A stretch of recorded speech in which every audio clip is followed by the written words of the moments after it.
Yes guys, welcome back to another video. Welcome to the George Benson Football Channel for a little bit of a jam-packed Chelsea FC news video. Today is a bit of a special day. It is technically the start of Thomas Tuchel's first full season as a Chelsea manager / European champion as Chelsea's pre-season begins today. And the other bit of good news is that one of Chelsea's footballers at least will become a double European champion, as we have different players in all four countries in the Euro 2021 or 20 semi-finals, which is absolutely incredible. So today is a busy one. If you are not yet subscribed to GBFC, I'd love to ask you to do so. It's been a quiet few weeks of Chelsea news as the Euros have been going on, but it is the final week of the competition, and I certainly believe that when it finishes come next weekend, there's going to be a lot more Chelsea news. At the moment, I'm a little bit worried. I'm not going to lie. United are making moves. They got Sancho. Looks as though they're going to go for Camavinga as well, who's a very decent player.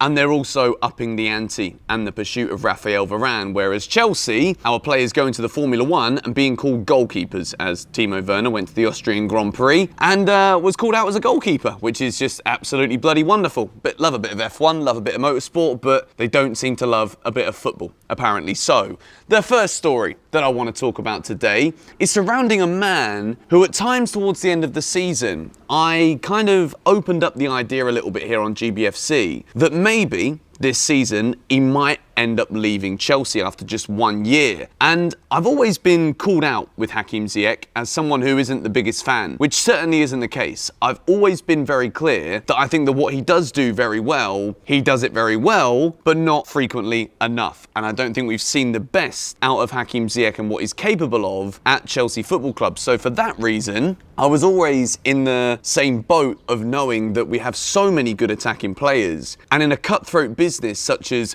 being a Chelsea player, if you are one of those who isn't quite performing on a consistent basis up to the standard, then you might be the one who ends up leaving. That was my whole argument with Hakim Ziyech, but the news has come out that Chelsea do not want to sell him this summer, and Thomas Tuchel sees him as part of his plans. So, in a midfield where Billy Gilmour, which is story number 2, has gone on loan to Norwich, with Thomas Tuchel already saying that he wants to give Ruben Loftus-Cheek a chance this season, you've also got Conor Gallagher coming back off loan from West Bromwich Albion with a pre-season to prove to Thomas Tuchel that he could potentially be the man to fill up the numbers in the Chelsea midfield. You've also got Jorginho, who could potentially, as well, England are going to win it, I know that already, but if Italy do win the Euros, then Jorginho is both a Champions League and European Championship winner in the space of a couple of months. So some people are suggesting that Jorginho's name could in fact be in the hat for the Ballon d'Or, which, as a person who has said many times here on GBFC that sometimes I don't quite get Jorginho, sometimes I think he's off what he's done in the run-up for Chelsea to win the Champions League, and he's arguably been the best player in the tournament so far, in my opinion, in Euro 2021, guiding Italy to the semi-finals. There is definitely an element where that could actually happen if Jorginho does go and lift the trophy. And then you've obviously got N'Golo Kante, who is just hands down one of the best midfielders to ever grace the sport, and Mateo Kovacic, who I think is also one of the only Chelsea players in that midfield who's kind of safe. I think Jorginho's displays during this European Championship competition have made him safe next season for Chelsea as we look to offer him a new contract. So Jorginho, Kovacic, Kante are all safe. I put Ziyech back into the midfielders area where if Billy Gilmour's gone out on loan, let's say Chelsea don't end up spending more money this summer on a midfielder in the central areas, maybe we might see Thomas Tuchel trying to deploy Hakim Ziyech in more of a deeper role. As much as I would have loved to have seen Billy Gilmour stay at Chelsea this season, if I kind of tie this Ziyech deeper role thing into talking about Billy Gilmour for a second, I actually believe that the Norwich loan move is a phenomenal move for Billy Gilmour. I went on a little bit of a Twitter rampage the other day saying that I personally believe that Billy Gilmour might end up going down as one of Chelsea's greatest ever midfielders, which I know is an incredibly bold statement to make in the very small amount of time that we've got to see Billy Gilmour play in a Chelsea shirt at the age that he is, in big games as well where he's come in and made a statement. I think this loan move for Norwich, or to Norwich for Billy, could well be one of the best there is. I think Daniel Farke, they play some very good football at Norwich. They kept a lot of their players when they got relegated from the Premier League, were absolutely excellent last season in the Championship, and I firmly believe that with a player like Billy in the middle, I think he's not only going to play a lot of football, because I think Chelsea would have wanted assurances. Otherwise, he might as well have just stayed at Chelsea and keep learning from Jorginho, Kovacic and Kante. I think Billy Gilmour at Norwich could be a very, very good move. And I think we'll definitely see big progressions in Billy's game, being able to play week in, week out. And I firmly believe that at the end of this coming season, he'll end up coming back to Chelsea and will be a very important first team player as N'Golo Kante gets another year older. But back to Hakim Ziyech, it kind of all ties in here, because as much as I want to focus on just talking about Ziyech for a second, because he is still a player who, despite obviously being a European champion, he still splits my opinion as to what Chelsea are doing with him, what they could do with him, and whether or not it's even worth trying to keep hold of him when you've got suitors in Italy and teams that want to take him off our hands for a fee that could still be pretty high considering what we paid for him just a year ago. Deploying Hakim Ziyech in more of a deeper role, we've seen there were times, especially even in pre-season last season, it's the example I always give about what Ziyech can do with a pass, because he created that goal away at Brighton before the season actually started, when we went away at Brighton again, before he got injured.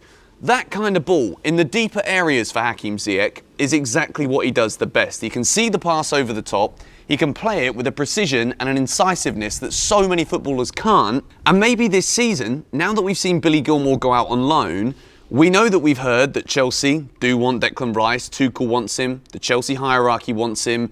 We've also got Ruben Loftus-Cheek to be looked at, Conor Gallagher to be looked at as well, now that Billy's confirmed out on the loan. I wouldn't mind seeing Hakim Ziyech deployed in more of a deeper role.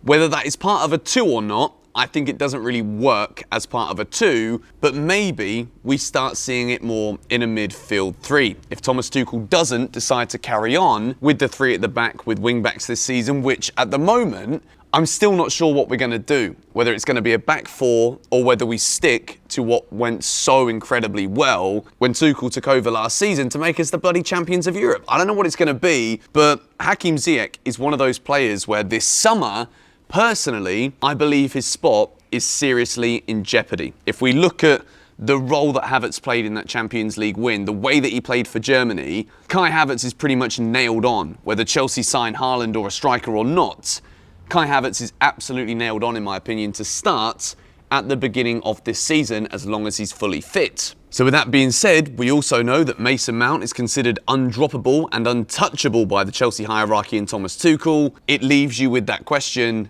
as to what do we do with Hakim Ziyech. I would love to know what you guys think in the comments down below. Is he going to really want to stay if he's not guaranteed multiple starts? Because he is a player who I thought towards the end of the season was looking a little bit moody because he wasn't getting that much game time, as whether or not it would change the mood in the dressing room and whether or not Hakim Ziyech has got that much kind of prominence in the dressing room as a figure who, if he's disgruntled or upset, does that filter down into some of the other players in the squad? It's definitely a question that Chelsea will need to consider. Let me know if you think Hakim Ziyech should stay for this season or should Chelsea look to sell. We move on to mention Jorginho. He is having an absolutely incredible tournament for Italy. If I give you my prediction, I absolutely believe that Italy have probably been the best team in the tournament so far. I'd say that England are now pretty much on par after the incredible week we had last week by beating both Germany and, of course, Ukraine 4-0 in the quarterfinals. But Jorginho,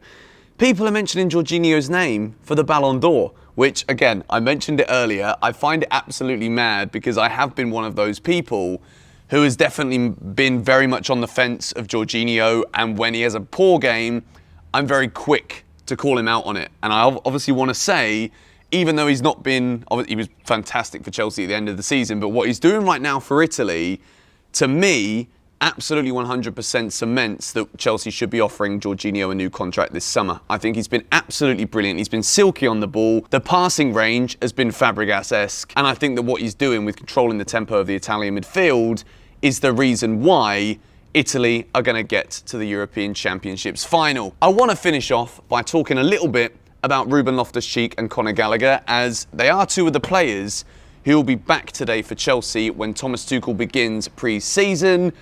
Obviously, we're going to see a lot of information come out now that Chelsea players are going to be back training. We're going to put the squad list of players that are available up on the screen for you guys now so that you can see. And over the next few days, now that the season has officially began, I'll be talking a lot more about certain individuals on that list, what I think is going to happen. As reports come out of Cobham, I'll be giving you guys some of the news updates on who's doing well, who's not doing so well. And I want to finish today's video with a surprising one. But again, I wanted to vocalize it because I'm shocked. Chelsea might be extending Bakayoko's deal. I really hope this one comes off with something great, but I'm a little bit confused. Anyway, going to leave that one here. I'm going to wrap things up for you guys. Thank you all for watching today's video. I'm going to be back tomorrow with a brand new Chelsea news video. Now the season has begun. There really is no more slacking from me. I know I've said that before, but for real, the season has begun. Thomas Tuchel's Chelsea, we're going to win it all this year. You better believe it with the champions of Europe. See you guys tomorrow. Come on, you Blues.